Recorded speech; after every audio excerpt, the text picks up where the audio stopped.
என் அன்பு குழந்தையே, உன்னுடைய வாழ்க்கையில் மங்களங்களை அள்ளித்தர நான் காத்திருக்கிறேன்.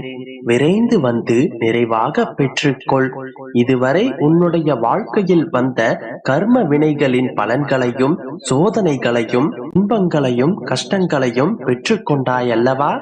அவற்றையெல்லாம் சில சமயம் எதிர்த்து நின்று போராடியும் அழுது ஆர்ப்பாட்டம் செய்தும், சில சமயங்களில் கவலை கொண்டு புலம்பியும், பல சமயம் என்னுடைய தந்தையே எனக்கு துணை என்று என்னுடைய பாதங்களில் சரணடைந்தும் எல்லாவற்றையும் சமாளித்து வெளிவந்து விட்டாய். இதோ உன்னுடைய வாழ்க்கையில் நீ பட்ட அத்தனை கஷ்டங்களுக்கும் பலனாக உன்னுடைய வாழ்க்கைக்கு தேவையான அத்தனை மங்களங்களையும் அள்ளி கொண்டு வந்துள்ளேன். இந்த நன்னாளில் மங்களகரமாகவே அனைத்து வரங்களையும் பெற்றுக்கொள். என் செல்லமே, இனி உன்னுடைய வாழ்க்கையில் ஒவ்வொரு நாளும் சுபமானதாகவே இருக்கும். உன்னுடைய வாழ்க்கையில் நீ இதுவரை பயணித்த பயணங்களின் பாடங்களை புரிந்து கொண்டாய். உன்னுடைய வாழ்க்கையில் நீ அனுபவித்து வந்த வழிகள் அனைத்தையும் நான் பார்த்து கொண்டுதான் வந்தேன். இதன் பிறகு உன்னுடைய வாழ்க்கையில் நான் நடத்தும் அற்புதங்களை நீ காண்பாய். நீ இப்போது அனுபவித்துக் கொண்டிருப்பதும் உன்னிடத்தில் இருப்பவை அனைத்தும் நான் உனக்கு ஆசீர்வதித்தது. இதனை நீ நன்றாக உணர்ந்து கொண்டாலே இதன் பிறகு உன்னுடைய வாழ்க்கையில் சுபமே உண்டாகும். உன்னுடைய வாழ்க்கையில் ஒவ்வொரு வினாடியும் என் மீது நம்பிக்கை உண்டாகத்தான் நீ செய்யும் எல்லா வேலைகளிலும் உனக்கு நான் உதவி செய்து கொண்டிருக்கிறேன். நீ அறிந்தும் அறியாமலும் நீ செய்யும் அனைத்து வேலைகளிலும் என்னுடைய உதவி நிச்சயம் இருக்கும். என்னை எப்படி ஆராதிக்க வேண்டும், அர்ச்சனை செய்ய வேண்டும் என்கின்ற விஷயத்தில் நீ குழப்பமடைய வேண்டாம். நான் உன்னிடத்தில் எதிர்பார்ப்பது உன்னுடைய தூய அன்பும் பக்தியும் மட்டும்தான். நீ எப்படி என்னை பூஜித்தாலும் அதை நான் முழு மனதோடு ஏற்றுக்கொள்வேன். நீ எனக்கு என்ன படைத்தாலும் அதை நான் சந்தோஷமாகவே உண்பேன். இந்த வழிமுறைகளும் விதிமுறைகளும் என்னுடைய செல்ல பிள்ளைக்கு இல்லை. எப்படி நீ நினைக்கிறாயோ அப்படியே என்னை நீ வழிபடலாம். நான் எங்கும் எதிலும் எப்போதும் இருப்பேன். யார் என்னை எப்படி பாவிக்கிறார்களோ அப்படியே நான் இருப்பேன். என்னை கல்லாகவும் சிலையாகவும் நினைத்தால் நான் கல்லாகவே இருப்பேன். என்னை அப்பாவாக நினைப்பவர்களுக்கு நான் அப்பாவாகிறேன். விசுவாசம் இருக்கும் இடத்தில் தான் விசுவாசமாகவே நான் இருப்பேன். என்னை அப்பாவாக நினைக்கும் இடத்தில் ஆத்மார்த்தமாக அப்பாவாக நான் இருப்பேன். என்னுடைய பிள்ளையான உன்னுடைய வாழ்க்கையில் அனைத்து சுப நிகழ்ச்சிகளையும் நிகழ்த்தி வைக்க வேண்டியது இந்த அப்பாவின் கடமையாகும். இதன் பிறகு உன்னுடைய வாழ்க்கையில் எந்த தடைகளும் தடங்கல்களும் இன்னல்களும் வராமல் உன்னுடைய அப்பா நான் பார்த்துக் கொள்வேன். உனக்கு செய்ய வேண்டியதை தக்க சமயத்தில் சரியான நேரத்தில் நான் செய்வேன். விரைவில் உன்னுடைய வாழ்க்கையில் சந்தோஷம் களை கட்டப் போகின்றது. கவலையை மறந்து சந்தோஷமாக இரு என் செல்லமே. என் குழந்தையே, உனக்கு யாரேனும் தீமை செய்தால் அவர்களை பழிக்கு பழி வாங்க வேண்டும் என்று நினைக்காதே. எல்லோருக்கும் உதவி செய்ய வேண்டுமானால் பிறருக்கு நீ அந்த நன்மையை செய். விதியும் சூழ்நிலையும் உன்னுடைய இக்கட்டான சூழ்நிலையில் நீ எடுத்த முடிவும் தான் இந்த நிலைக்கு உன்னை அழைத்து வந்திருக்கின்றது. கவலை வேண்டாம் என் கண்மணியே, எல்லாம் முடிவுறும். நம்பிக்கையோடு செயல்படு. இப்போது என்ன நடக்குமோ என்கின்ற பயம் உனக்குள் இருக்கும் வரை உன்னால் நிதானமாக யோசித்து செயல்பட முடியாது.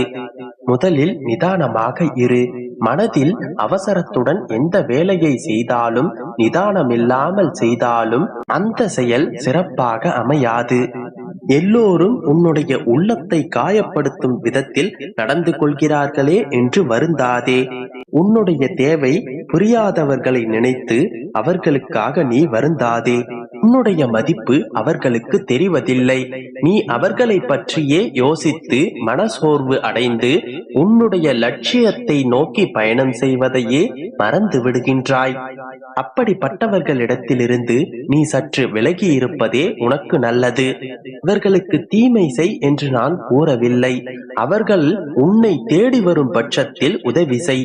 அமைதி இழந்து நிற்கும் உன்னுடைய வாழ்க்கை கூடிய விரைவில் நல்லபடியாக மாறும். நீ எதிர்பார்த்த நிம்மதியான வாழ்க்கை நிச்சயமாக பெறுவாய். என்னுடைய வார்த்தைகளின் மீது முழு நம்பிக்கை வைத்து செயல்படு. நான் இருக்கின்றேன். உனக்காக நான் வருவேன். இதுவரை கண்ணீரை மட்டுமே கண்ட நீ இதன் பிறகு உன்னுடைய வாழ்க்கையில் அற்புதங்களை காணப்போகின்றாய். இது என்னுடைய சத்திய வாக்கு. ஏன் பயப்படுகின்றாய்? தைரியமாக இரு. என்னை விரும்பி என்னையே நம்பியிருக்கும் பிள்ளைகளின் மீது என்னுடைய கவனமும் கண்காணிப்பும் எப்போதும் இருக்கும். அச்சத்தை தவிர என்னுடைய வார்த்தைகளை நம்பு. நான் இருக்கின்றேன் உனக்காக. இந்த உலகத்தில் எதுவுமே நிரந்தரமில்லை.